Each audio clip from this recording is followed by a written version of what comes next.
back to Cooking with Ash. Today in the kitchen, I will be sharing a delicious old school recipe. Who remember goat stone? Okay, there's different names for this delicious sweet treat. I usually get it in my jalebi bag on Saturdays when you go to market. You would buy the jalebi, and it would be in the bag. It's like a package deal. You'll get jalebi, gulab jamun, mithai, and delicious goat stone. Look at this. Who remember eating goat stone? Okay, so if you would like to know how to prepare this, join me in the kitchen and let me show you step by step on how to do it. I got so many requests if I can prepare goat stone. So today I am honoring all those requests. If you're one of those persons that requested it, big up yourself.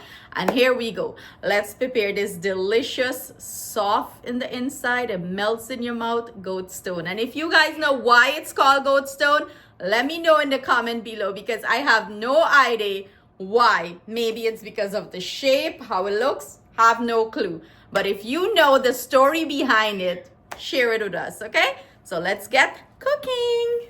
To put our batter together, I have plain all-purpose flour here.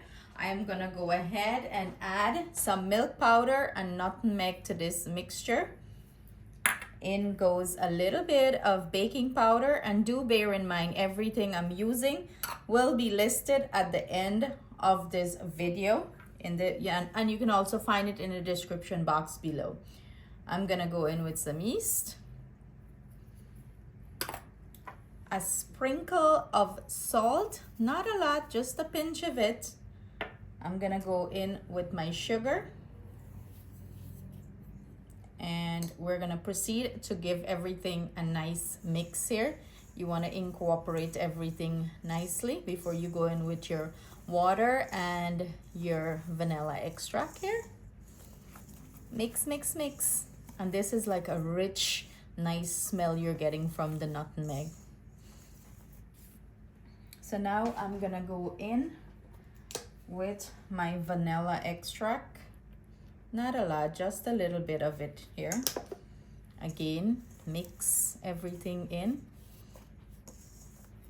You want to get this nice and incorporated into the flour.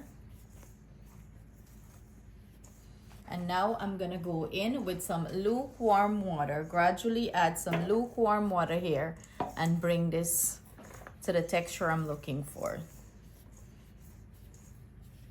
So let's go ahead and add our lukewarm water.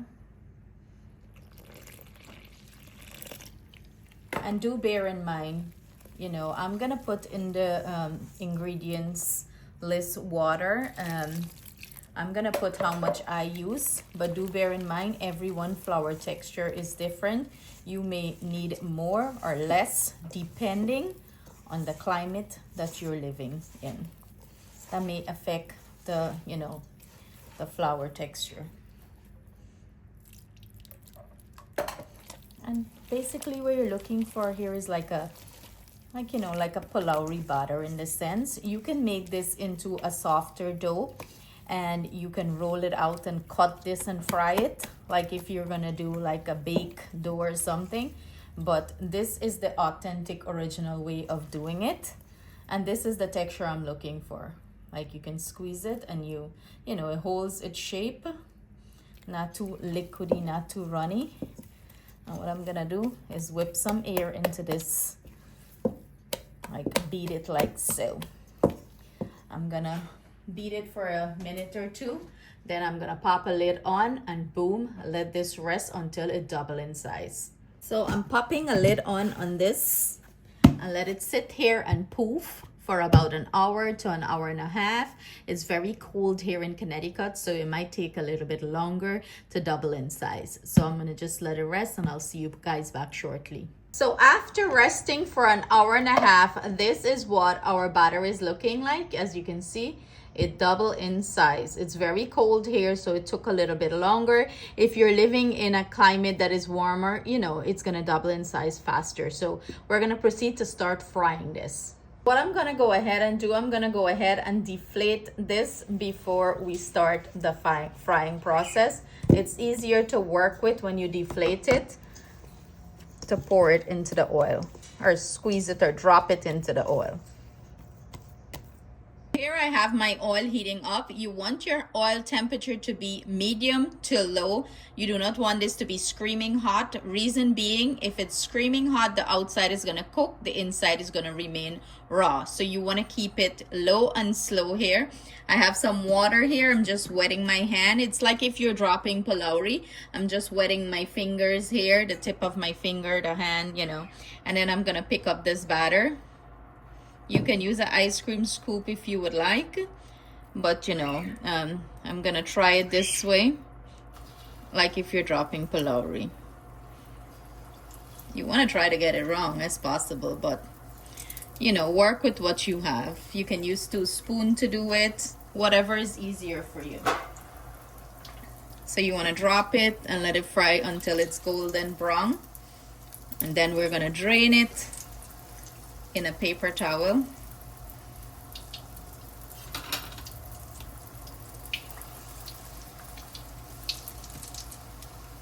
Keep dropping. Some more big than some, but it's okay.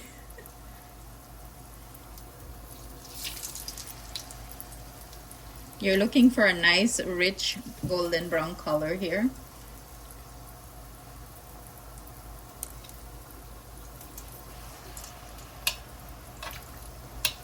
Keep rotating the oil so you know it fry nicely evenly on all the sides. So I'm gonna keep on doing this, frying it until I achieve that color, and I'll be right back. So for them to achieve that beautiful golden brown color, you know, right away wrong, I usually stir the oil like this, and you know it's gonna fry evenly and nice. You see that beautiful golden brown color? That's what we're looking for. I'm gonna go ahead and fish this out of the oil and drain it in a pan that I have lined with paper towel. Now that we have all our delicious balls then nice fried up, I'm gonna go ahead, look, this one is crooked. I'm gonna go ahead and coat it. You can do a sugar syrup here, but I am choosing the easy way out, so I'm gonna show you a different way to do it. So we're gonna go in with some condensed milk, making it this nice and delicious. Drooling, Justin? We're gonna toss this in the condensed milk for it to be coated. Back in the days, they used to make a sugar syrup like a pag, like if you're gonna make a mithai, that's what they used to use, but this gives a great result. Now I'm gonna go in with some powdered sugar here.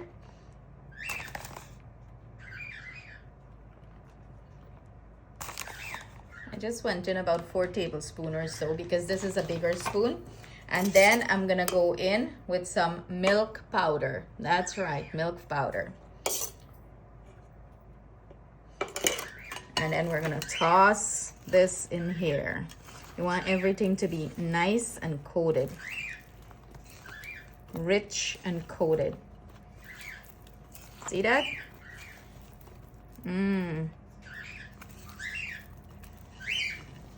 here you have it, our delicious goat stone.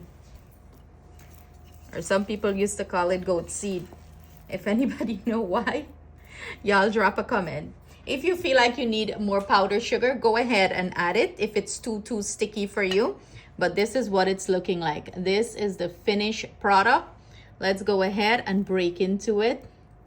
Oh, it's so soft. Look at that. So soft and fluffy and pillowy. Oh my goodness. This is a treat. It melts in your mouth. Justin gonna go in for a taste test for us. He already had 2.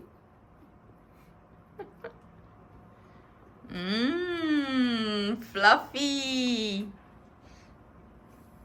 It tastes like a donut. It tastes like a donut. Powder milk donut. Powder milk donut. You like it? Oh yeah, it's really good. What about, is it compared to any kind of donut you eat over here?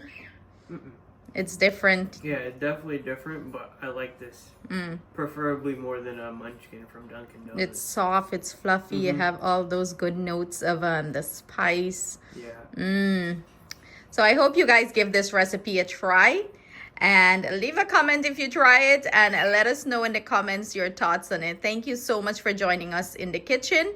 Stay blessed, stay safe. See you guys soon with another delicious recipe.